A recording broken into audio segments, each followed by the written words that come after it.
Okay, so where did we leave? Let me pretend that I don't know. What did we do last time I saw you?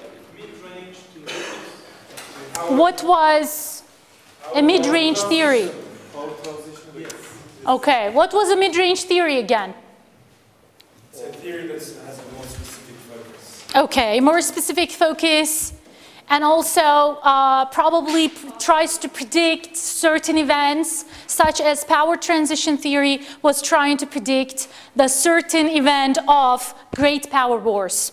So it wasn't very much concerned in the beginning with regional wars, okay? But later on, once the theory became more and more popular, there were people like Douglas Lemke that applied this theory to regional wars as well, or wars in Africa, or to the Middle East. So the application will get bigger as time goes by.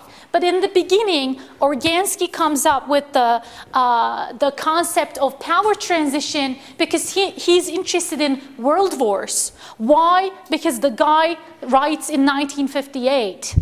Okay? At the time, it's Cold War, and he's interested in preventing a third world war from taking place. So this guy is really interested in, okay, who's going to be the next hegemon, because the United States is not supposed to be the hegemon forever. But it will be for a long time to come after Organsky comes up with his power. So what he said was, states, the system structure, yes, is important, but the system structure is not anarchical. So lack of central authority is not the main characteristic of the system. Instead, the main characteristic of the system is hierarchy, right? I'm the queen of this system. So you always remember that when you think of power transition theory. If I'm the queen of the system, you come to me when you have trouble.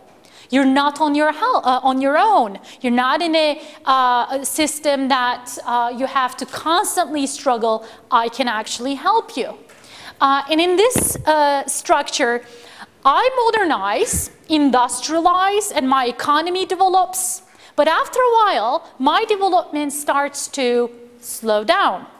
And once my development starts to slow down, some other power, a challenger, might actually start getting more and more powerful, because you always increase your power fast in the beginning, but then your power increase will slow down. And this was my infamous graph that shows how the dominant power will not become will not develop too fast anymore, while the challenger does. And so last week I told you that here is an unstable period, a dangerous period, where a power transition between the challenger and the dominant power may take place. And then here was another period where the problem may take place between the dominant and the other power, the status quo power. Guys, the challenger might be a threat, might be perceived as a threat by the dominant power, the current status quo state, and there might actually be a preemptive war. What was the caveat?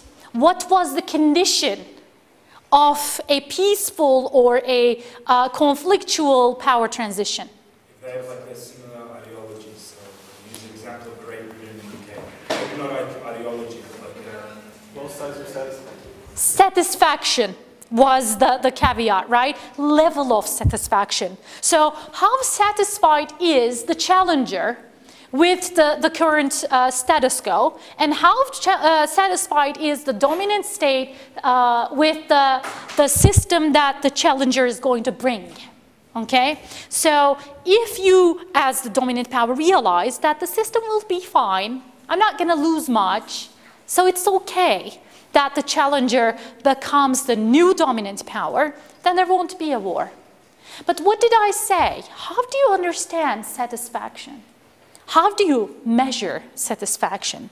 That was the biggest criticism against power transition theory, because usually When there's a war, we say, well, there was dissatisfaction. Okay? And when there's no war, we say, well, there was no dissatisfaction. But we're trying to actually predict war here. So when we say, after there's a war, after the fact that there is a war, we say, well, this actor was dissatisfied. That's not very helpful. We actually need a mechanism, an explanation before the war takes place about how much satisfaction the challenger is holding on and how much the dominant power does. Okay? So the timing of prediction of satisfaction level is quite important in the theory. But this is a theory that actually inspired many other theories. So power cycle theory is quite inspired by the idea of power transition. So when do major powers become less or more powerful? Because when they do, trouble might actually be approaching. Okay? So Charles Doran, he writes a book called Hegemony and Its Aftermath. And he talks about, he extends the power transition idea, and he asks, is there a general pattern of peace and war? Now, why do these people deal with peace and war? Aren't there other things in international relations? Aren't there other problems? Why is it peace and war? Because they change almost everything, or they change nothing. Because they have huge impacts on the system, on the states. What else? Remember the yin-yang thing? Okay, war actually brings more states, or the number of states decreases as a result of war. Empires were built as a result of wars, and empires collapsed as a result of war. Ottoman Empire collapsed, right, as a result of the First World War. It was on the way to collapsing, but the World War I actually made it faster. And what else? International organizations can be established. Okay, international organizations may actually be established to prevent wars and peace, which changes the international system forever. And what else was in that yin-yang figure? Economics. There was economy there too. Okay. War and peace affects economy. So one aspect of the system is political economy, right? So war and peace, power transition, these cycles of power, according to most IR scholars that we're discussing today, make an important difference, okay, in world affairs. So the economy, global economy, will change depending on who the next power will be. What did we discuss last time I saw you? We said China could be the next great power. It was predicted that in 2020s, China will actually catch up, maybe earlier, if US cannot correct its economy soon as a result of the economic crisis these days. Then that's going to actually be an important thing to consider. We mentioned India also. India is a possible candidate for the next hegemon. So we actually said that these countries might shift the whole structure of the international system if the idea of power transition holds, okay? So power cycle theory, according to power cycle theory, there is, if you observe the historical background we covered in the first week or so, you're going to actually see that there are cycles in hegemonic power. There are some states that increase their power, so there are phases to it. There is rise, then there is reign, and then there is decline. Okay, so a hegemon will rise, and it will stay a hegemon for a while, and then there will be a period of decline, and in the end of that decline period, there will usually be a hegemonic war, a power transition, okay? So why is this, for us, why is this relevant? Why is this relevant today? Because we can use it to understand the international system. Today? How? So we could use this logical cycle to examine what's going on with the United States. And okay. So the most interesting question for several IR scholars these days is the US in decline? Is the US as a hegemon in the path of getting replaced by another hegemon? Was it a good decision to invade Iraq? Was it a good decision to get in Afghanistan for the US? So all of these questions that we ask today are questions that are relevant for these theories. So we can look at these questions using these theories that we cover in this course. Now, according to Charles Doran, the cycle takes about 100 years.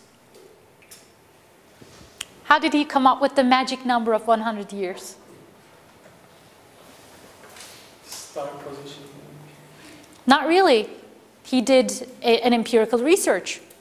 What did he look at? Yes.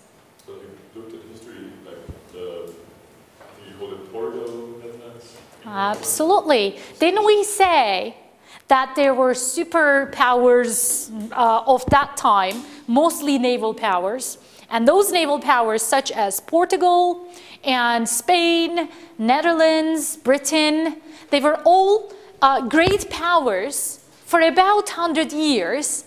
Britain was an exception to his rule because Britain's reign actually took about 200 years before Britain fell out of grace as a hegemon. Okay? So he looks at the historical background that I showed you, and he observed that these powers will come and go in about 100 years of cycles. Now, one thing about this whole theory, can we actually argue that the cycles got smaller or shorter at this day and age? Has it been 100 years that the US is a hegemon? No. Not yet. Okay. So some people say,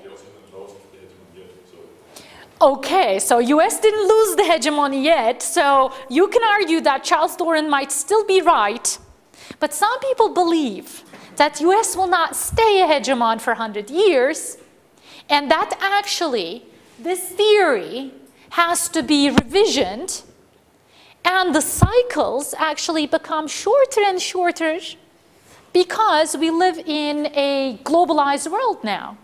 Everything is faster, right? So everything comes and goes, everything is fast, there's the internet, the information is everywhere. So the hegemons, those who subscribe to this theory, would believe that the hegemons might actually come and go in shorter cycles because it's a globalized world now. Everything is faster. Technology makes the cycles shorter. And also, we do not live at an age that naval power is the most important power anymore, right? There is what? What kind of power seems to be more important now? Nuclear power, right? So we have nuclear states at this point. So when you have, well, I have great ships is no longer something to be extremely proud of because a nuclear attack can actually get rid of those ships like that, right? So these guys actually would say that the cycles, the length of the cycles will change because communications and technology and everything, and military technology as well, has been changing. Okay, all these things have changed. So the length actually might go from 100 years to less, okay? Now, the biggest criticism for this theory is what? What might be a criticism to the theory?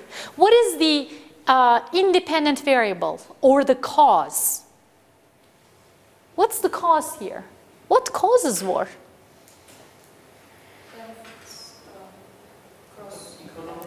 Well, did I say anything about economy yet? What? Yes. The cause is time. The cause is time. Okay, you were in the management department, right? Does it make sense?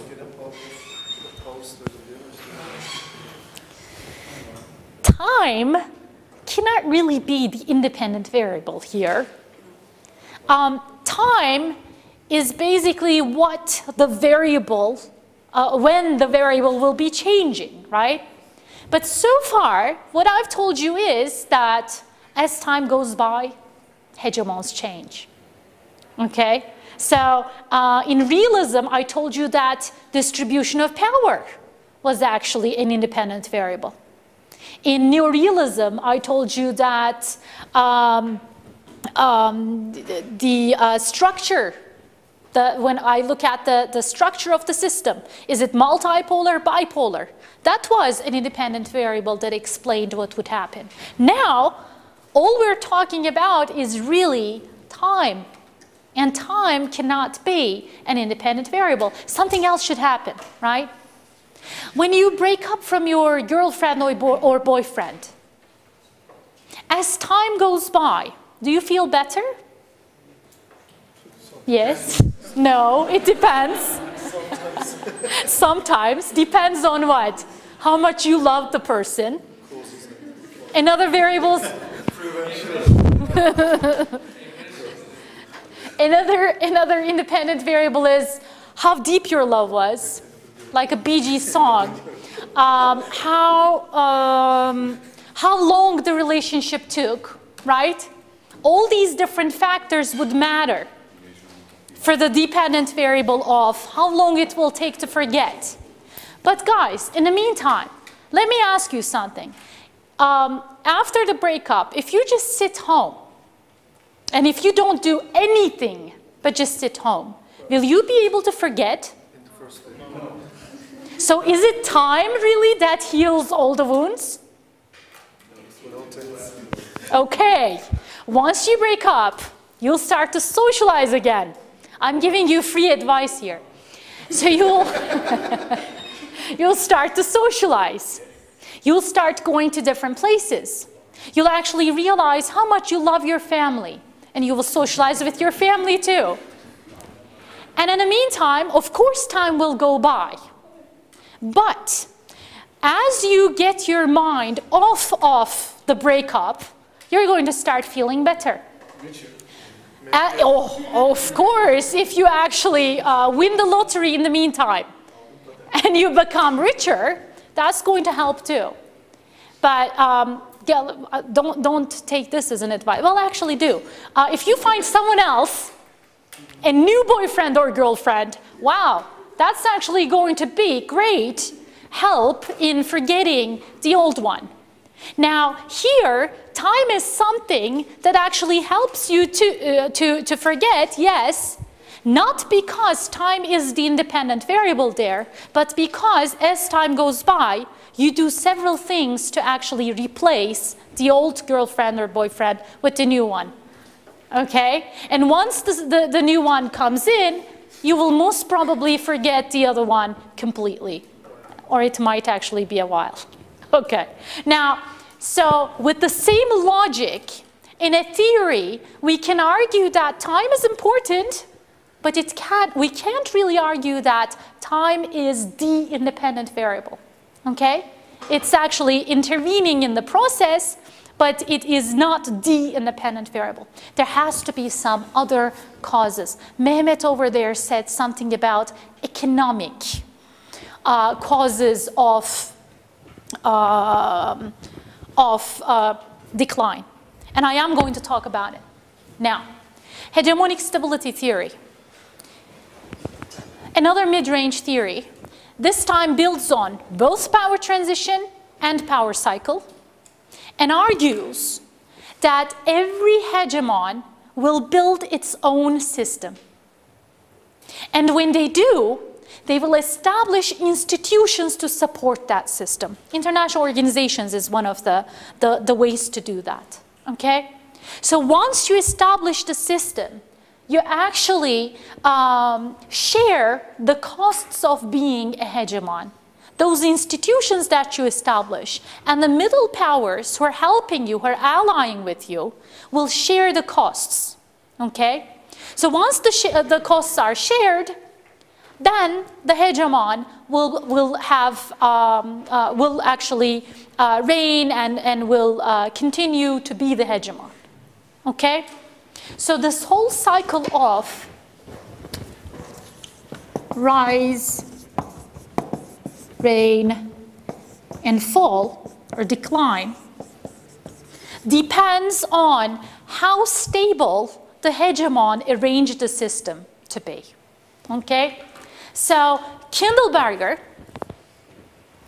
a couple years after Charles Doran, says, well, the reason why the Second World War took place was because Britain as a hegemon rose, and then it reigned, right, all of 19th century, and then it started declining. And by the interwar period, before the Second World War, Britain actually could not hold on as a hegemon because the economic system in the whole world collapsed.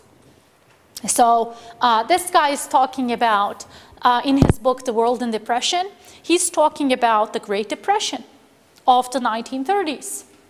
Okay, so once the collapse of the international economic system took place, it was easier for fascism to rise, and it was easier for all these other ideologies that we will talk towards the end of the class to rise and to hold in the society.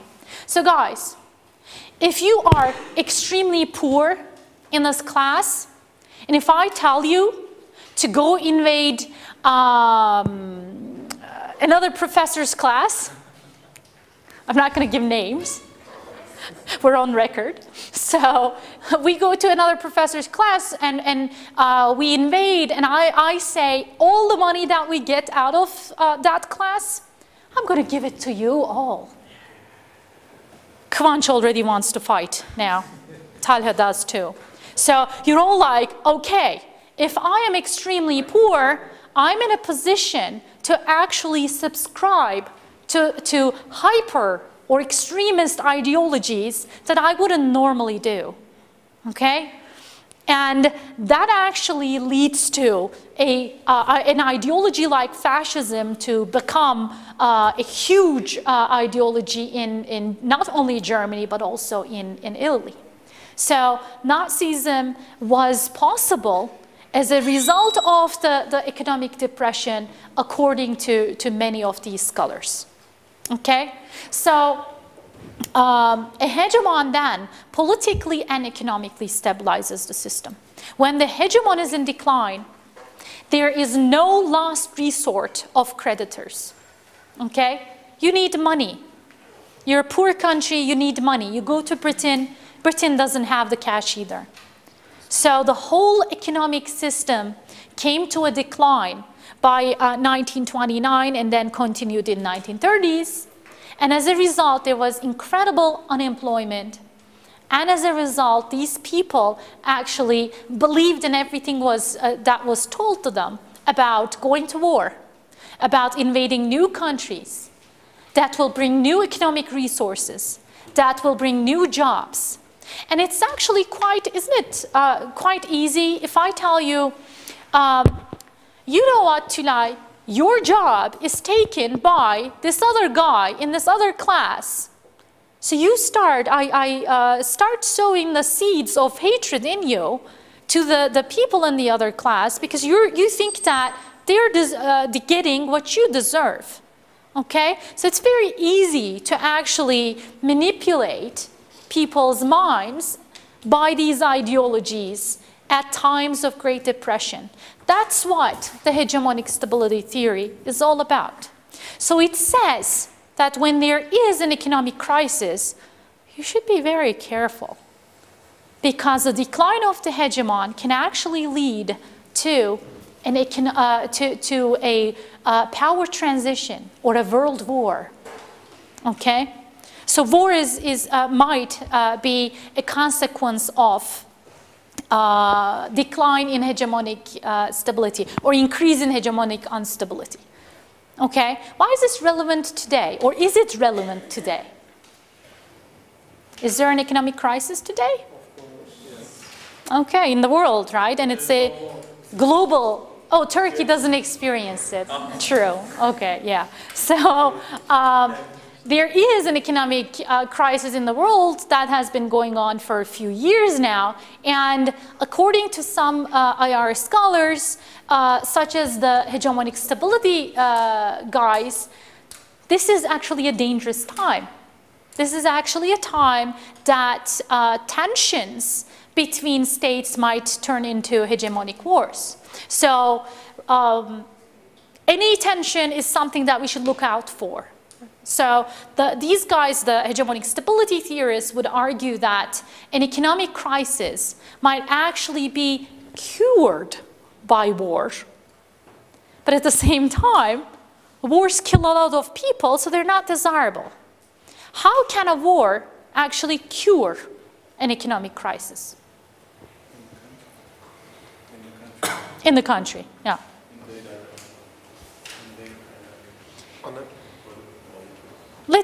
Just speak up. I can't even. What? Oh, okay. Invasion of Iraq. A consequence of economic crisis? Well, or is it the cause of an economic crisis? So, can we actually argue that U.S.'s economic crisis was actually a result of invasion of Iraq? Yes, Mehmet? Selling weaponry to other countries or giving them loans or Okay, so in wars, you sell a lot of weapons. That's the truth, right? Let's not talk about speculations. Let's just talk about the facts. What do we know about wars? Some states that produce weapons actually sell a lot of weapons during wars. Okay, what else? The unemployed people go to war, so therefore the state did not need to feed them. Okay, actually, unemployed population, by going into wars, unemployed population are fed by the solidarity of the people in that country, right? So in Second World War, there was huge unemployment in Europe, and one thing that actually really worked was some of the unemployed actually died in the war. It sounds horrible, doesn't it? Yeah, it sounds horrible that the surplus of people get killed. And so unemployment might actually be going better as a result. And production will increase because the country will be producing the materials that are extremely important for war, right? What else? And also, after the men went to war, the women become employer.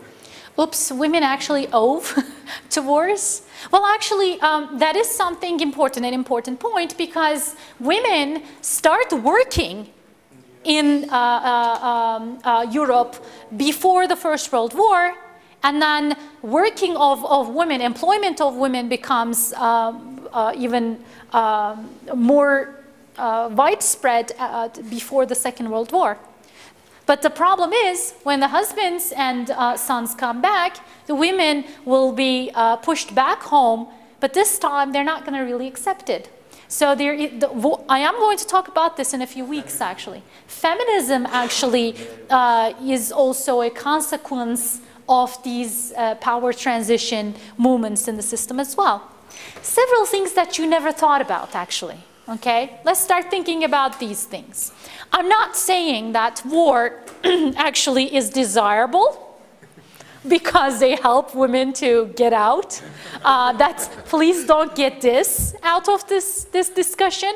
All I'm saying is, and I'm going to repeat this all throughout the course, there are unintended consequences of everything. Okay, we don't always plan things. Sometimes there are consequences that we didn't plan. These are unintended consequences. And that's actually something that comes out of this Great Depression and economic crisis. Wars may actually be a cure to depressions. It's just one of the perspectives. Okay, I'm going to talk about today, Thursday, I'm going to talk about other theories, and they're going to say that it's a hideous idea that war can actually be used in that way. Okay, now, hegemonic stability theory says the hegemon keeps the system stable, right? But it is really Robert Gilpin, and you are supposed to read this guy for this week. It's really him who talks about how political economy matters for the international system, for power transition, and for power cycles. Okay?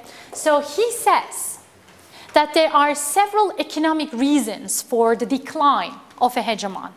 The first one is that the hegemon's competitiveness will decline in time. By the way, what's the time? Jay, are you tracking? 7 minutes. Oh, okay, all right. So you'll let me know. All right. Competitiveness. Why would the competitiveness of the hegemon decline as time goes by? Okay. One explanation of the 100-year cycle is that there's 3 generations. Mm-hmm. And the first one builds an empire, the second one consolidates, and the third one goes over. Okay. That is one explanation. That's one good explanation, yes. So in time, at first, innovations are made and everything is in its best shape. But after a while, people will not want to work as hard as they did, and they will want cheap labor.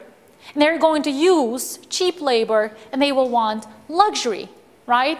So once you start getting wealthier, you're not going to want to do the difficult jobs that you can get others to do for you, okay? So this actually explains a lot for the migration patterns as well, right? The migrants will do the more difficult jobs in your country because you have become wealthier and you don't want to actually do the dirty jobs, cleaning the toilets. Is there anyone who would willingly do that? I did. You did. Were you very willing to do it? Okay, you got paid. Did you really need the money? Okay, would you do it if they didn't pay you? You wouldn't. So the point is, you're not going to do these things unless, willingly, unless you have no other option or you really need the money. You're going to use that money for something. Did you actually buy something that you really wanted with the money you earned? Why did you do it? What did you do with the money? The Danish wages are get paid a lot. Okay, that's actually good. I have no idea what I used to do. Okay, you forgot what you did with the money. But the point is, in Denmark, they actually paid you a good amount of money to do that, right? Minimum wage is high. Okay, so the minimum wages is high. Well, in our case, in our country, minimum wage is not really high. And honestly, as a college professor, if I was asked to clean the toilets of the university as a, night job or for extra money, instead of doing that, I would actually do something else, because I would think, well, you know, I can do something else. And that actually is because I'm educated enough and have the luxury to pick what to do as an extra thing, right? So as an extra thing, if I want to make extra thing, I take projects. So I use my education to make the extra money. But if I didn't have that education, then I would actually do whatever is available with the minimum wage. And if you have the education but there's nothing available? Exactly. If I had the education but there were no jobs at all, and if I really needed the money, I would actually do the worst of the worst, right? So it's something to survive, it's something that you would decide to do. So that moment, cleaning the toilets does not become something horrible anymore, because you actually really need the job. Now guys, competitiveness is related to what is your labor force like, okay? Are they educated? Are they innovative? Do they actually want to do the jobs that are available? So in time, you actually become less competitive. That's the first reason, according to Gilpin. And he's actually looking at the historical case of Britain. Okay? So his case is Britain. And technological diffusion is a second cause. And he says, well, Britain industrialized first. Britain had technological innovations first. It had military technology, technological innovations first, and all that. But technology and innovations diffuse, they spread, guys. You can't hold on to it. I think I already gave you the example, nuclear power. You lose the recipe because there are spies all over the place. You actually lose the advantage of innovating it first after a while. At that time, when there was no internet and communications and transportation were not as advanced as today, you could have held on to your innovation for 50 years, but that would be it. Or 100 years, maybe. Hence the cycle of 100 years. But in time, you're not going to be able to hold on to your technology, so other states will catch up. And other states will also industrialize. When they do, they're going to catch up with you. Okay? Just remember that graph, power transition graph. Jalal says I have to shut up now, and I'm going to see you in 10 minutes. Okay. Okay.